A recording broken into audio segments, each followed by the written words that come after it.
Corona महामारी के चलते लगे लॉकडाउन में मुफ्त का चंदन घिस मोरे नंदन की तर्ज पर संस्कार धानी जबलपुर में जैसे दानदाताओं की बाढ़ सी आ गई थी। लेकिन जैसे ही निगम की रसोई बंद हुई तो इन दानदाताओं और नेताओं के भंडारे भी बंद हो गए और वहीं अब भोजन के पैकेट देखने के लोग तरसने लगे हैं। लेकिन इसी बीच ऐसे भी कर्मयोगी देखने को मिले जिनके निस्वार्थ सेवा भाव के चलते निगम के भंडारे बंद होने के बाद भी जितने पैकेट निगम द्वारा आज की दिनांक में तैयार किए जा रहे हैं, लगभग उतने ही भोजन के पैकेट अकेले नर्मदा मिशन के संस्थापक समर्थ सदगुरु भैया जी सरकार के नर्मदा मिशन द्वारा प्रतिदिन तैयार कर वितरित किए जा रहे हैं। और इतना ही नहीं, आज 42वां दिन होने को आया है जब से लॉकडाउन लागू किया गया है। तभी से लगातार प्रतिदिन नर्मदा मिशन के द्वारा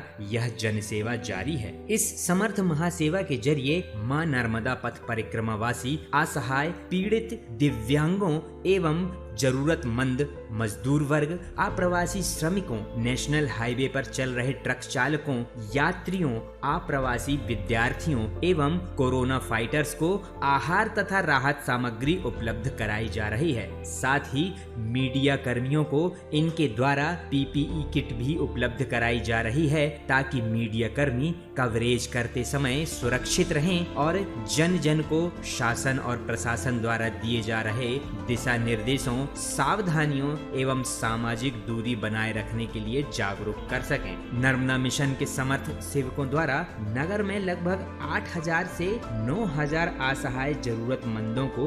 भोजन उपलब्ध कराया जा रहा है, जिसमें यह संख्या प्रतिदिन कुछ कम या अधिक होती रहती है। साथ ही प्रतिदिन 2 या 4 स्थान बढ़ रहे हैं। इसी बीच जब हमारे चैनल पीवीसी की टीम ने समर्थ भैया जी सरकार से भेंट की तो कोरोना महामारी के सकारात्मक और नकारात्मक पहलुओं पर उनसे की गई वार्ता आपको भी दिखाते हैं। नर्मदा मिशन के संस्थापक समर्थ भैया जी सरकार द्वारा इस समय लॉकडाउन में लेकर कि जो विषम परिस्थितियां उत्पन्न हुई हैं, वहीं भैया जी सरकार के द्वारा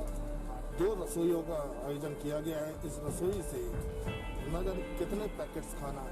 वितरित प्रतिदिन किया जा रहा है। इन सब तमाम बातों को जानने के लिए चलते हैं भैया जी सरकार के पास। आइए जानते हैं भैया जी सरकार से कि भैया जी सरकार का क्या कैसा प्रोग्राम चल रहा है। भैया जी सरकार तो जैसे हम देख रहे हैं कि जब से 1.5 महीने करीब हो रहा है लॉकडाउन का, इस समय जो एक विषम परिस्थितियाँ आई हैं, लोगों को भोजन की विशेष तौर पर समस्या आ रही है, उनको देखते हुए आपने कितनी रसोइयों का शुभारंभ किया है और प्रतिदिन कितने पैकेट वितरित किए जा रहे हैं, इसके विषय में बताना चाहेंगे आपसे। ये कोरोना संक्रमण काल में और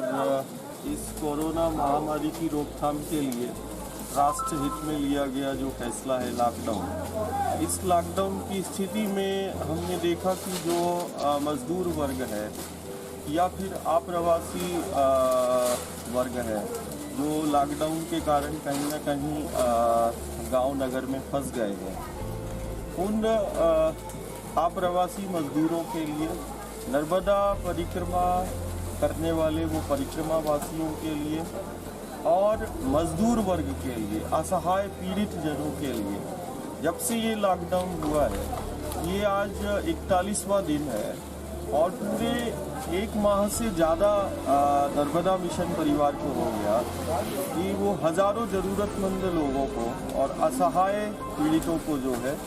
उच्च गुणवत्ता वाला जो भोजन है हम उसे उपलब्ध करा रहे हैं। हमारी 2 रसोई है और आज जैसे आप मदन महल में है, इधर स्थित है, एक गौर सालीवाड़ा में है, और दोनों मिला के 8000 से 9000 लोगों को जो है ज़रूरतमंद लोगों को ये यहाँ से भोजन जो है लगातार पहुँच रहा है। हमारा इसमें एक तरफ जहाँ पीड़ित, असहाय और ज़रूरतमंद लोगों के लिए भोजन उपलब्ध कराया जा रहा है, दूसरी तरफ राष्ट्रीय राजमार्ग में, नेशनल हाईवे में जो खाद्य आपूर्ति का या मेडिकल की सामग्री में परिवहन जो कार्य में लगे हुए जो वाहन हैं, उन वाहन चालकों के लिए भी हमने नेशनल हाईवे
क्या वजह मानते हैं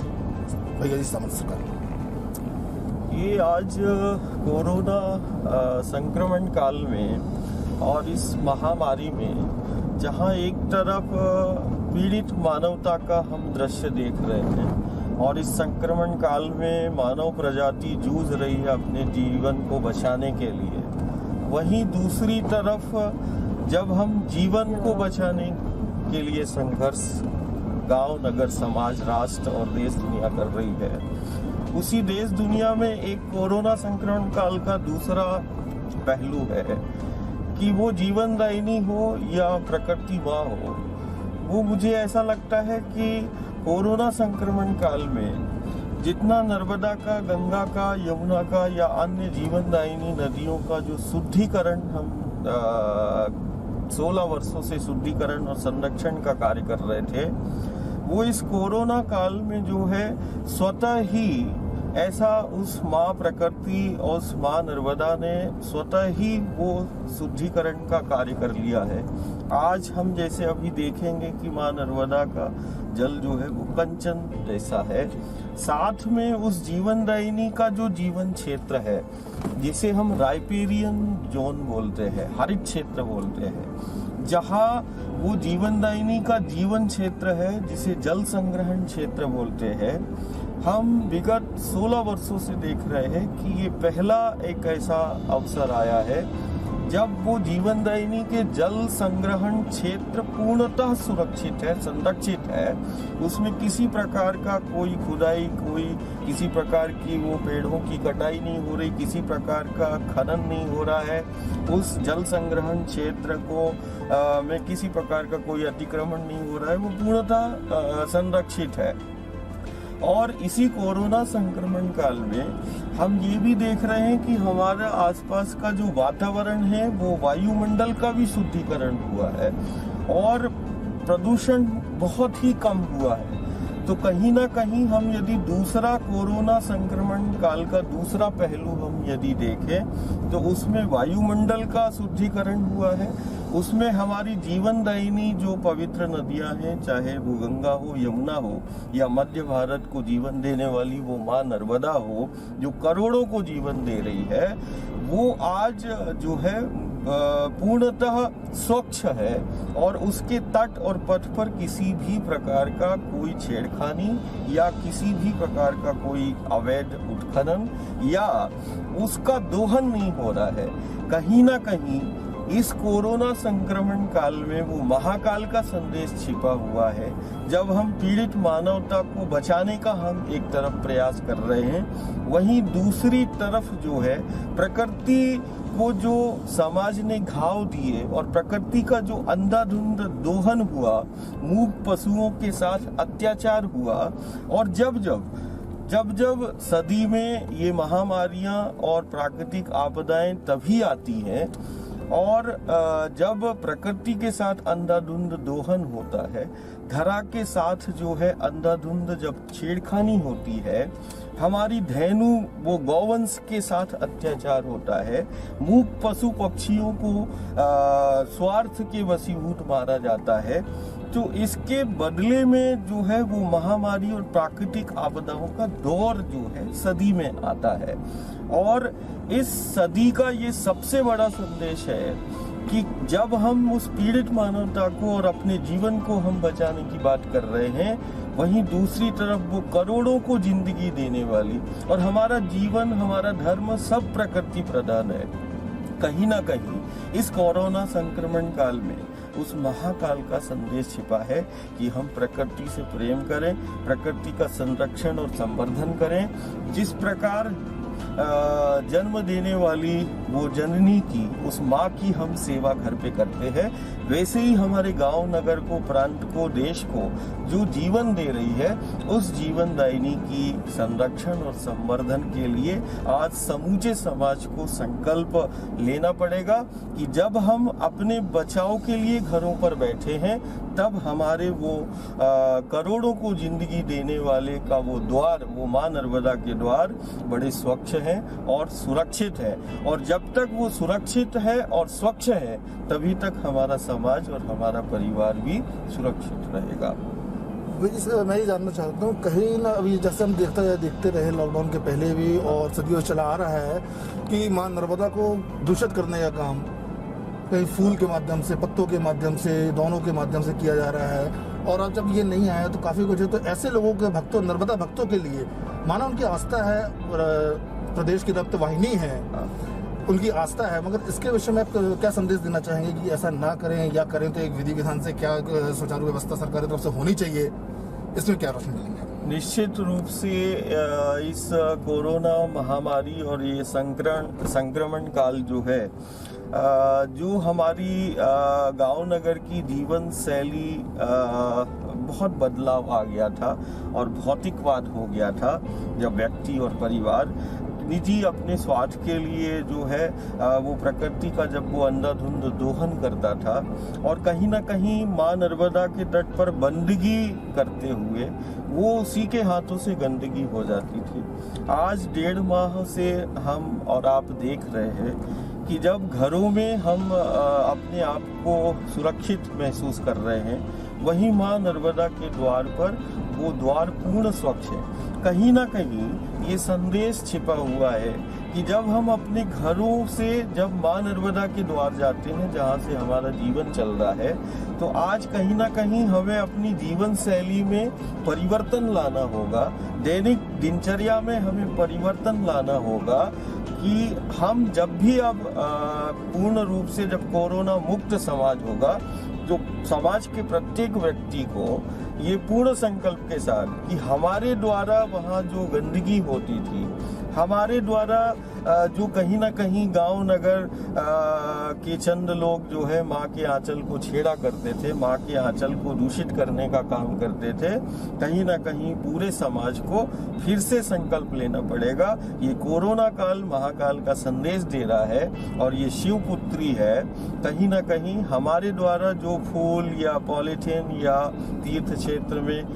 साधना या बंदगी के दौरान जो गंदगी होती थी, आज वो तट जो है पूर्ण स्वच्छ है और सुरक्षित है। तो कहीं ना कहीं हमें अपने दैनिक दिनचर्या में और अपनी जीवन शैली में हमें परिवर्तन लाना होगा और प्रकृति के सहायक हमें बनना पड़ेगा।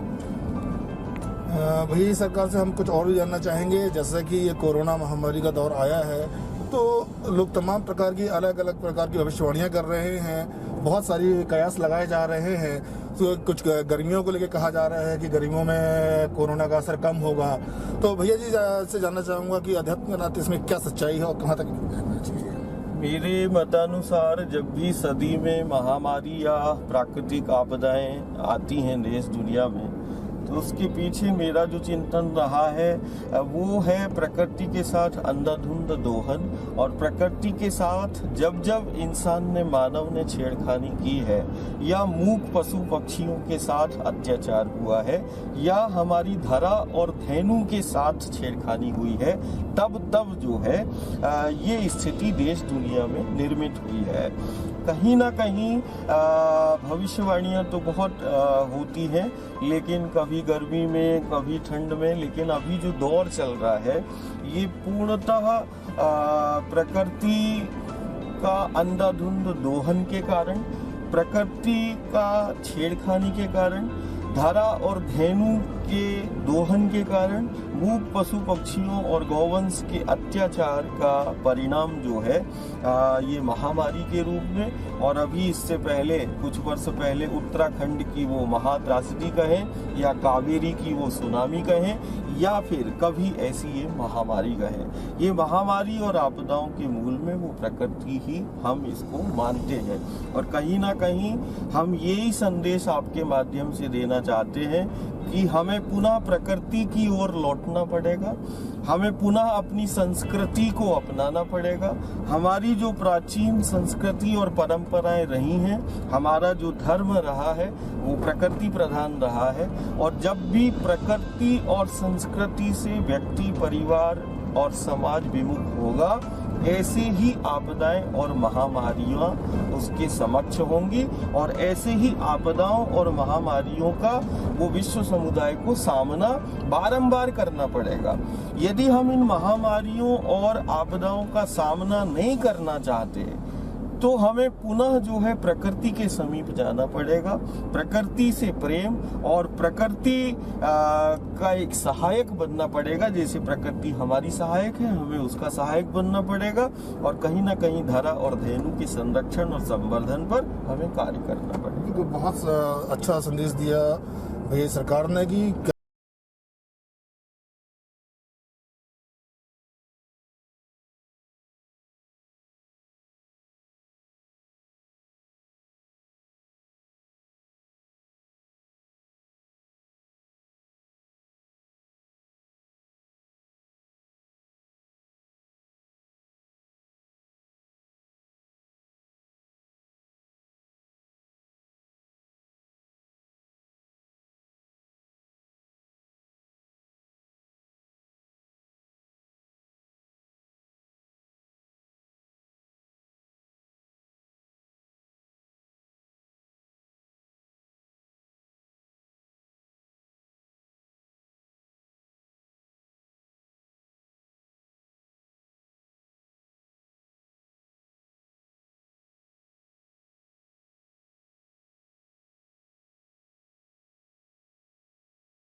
हम तो माँ नर्मदा का नित्य ही ब्रह्मकाल में और सेवा के दौरान कहीं ना कहीं मानवता की सेवा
आज स्पष्ट साफ दिख रहा है।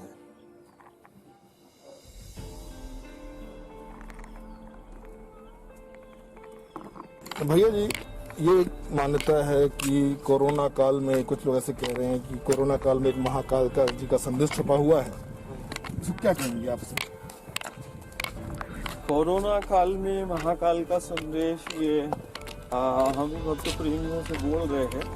और इसमें कुणाल जी इसीलिए मैं ये महाकाल का संदेश बोल रहा हूँ कि कोरोना संक्रमण काल में छिपा है।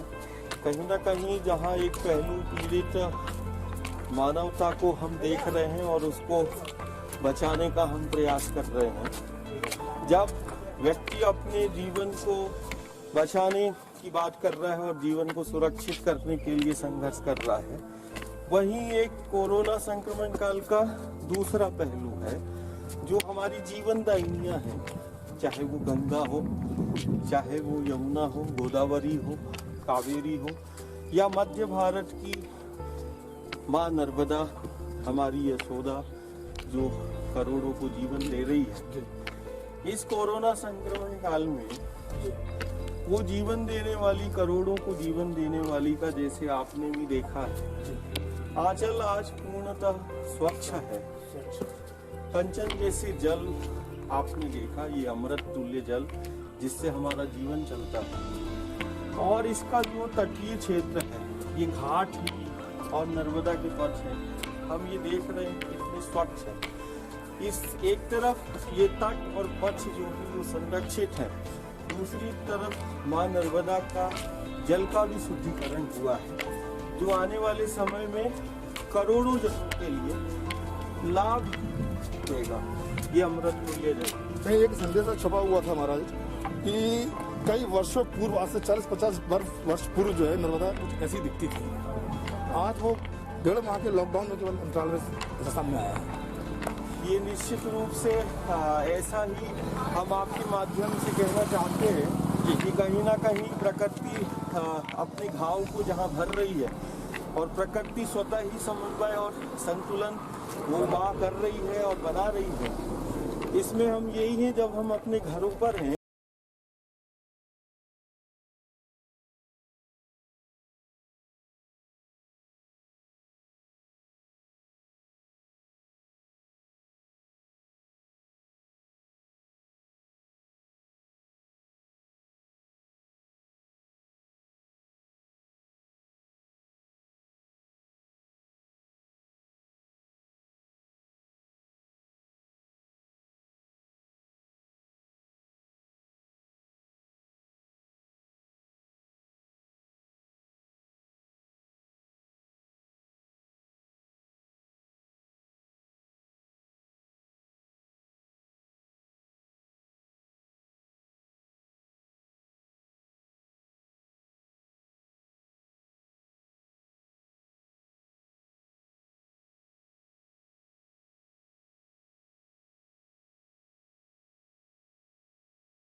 जी,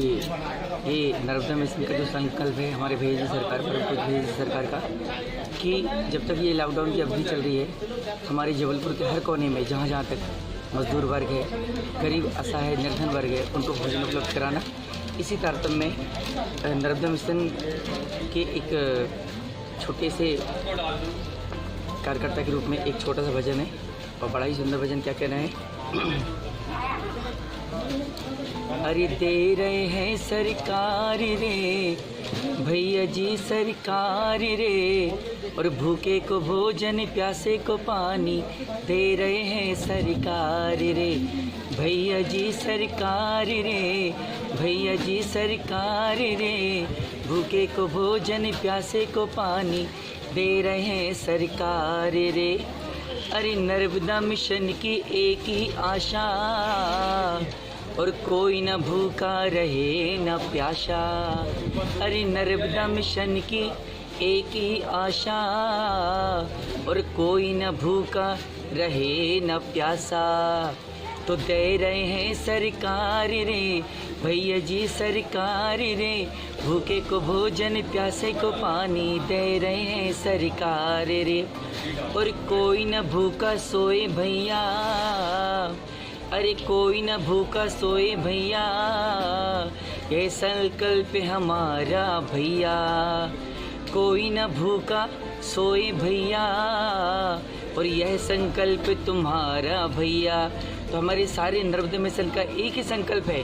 कि हमारे जबलपुर का हर एक वर्ग जो असहाय निर्धन है, कोई भूखा ना सोए। इसलिए क्या कहा गया है? अरे भूखे को भोजन प्यासे को पानी दे रहे हैं सरकार रे, दे रहे हैं सरकार रे भैया जी सरकार रे, भूखे को भोजन प्यासे को पानी दे रहे हैं सरकार रे। इसी संकल्प के साथ नर्मदा मिशन जबलपुर के हर कोने में, बल्कि जहाँ जहाँ तक ये नर्मदा मिशन फैला हुआ है, सभी के लिए असहाय निर्धन एवं गरीब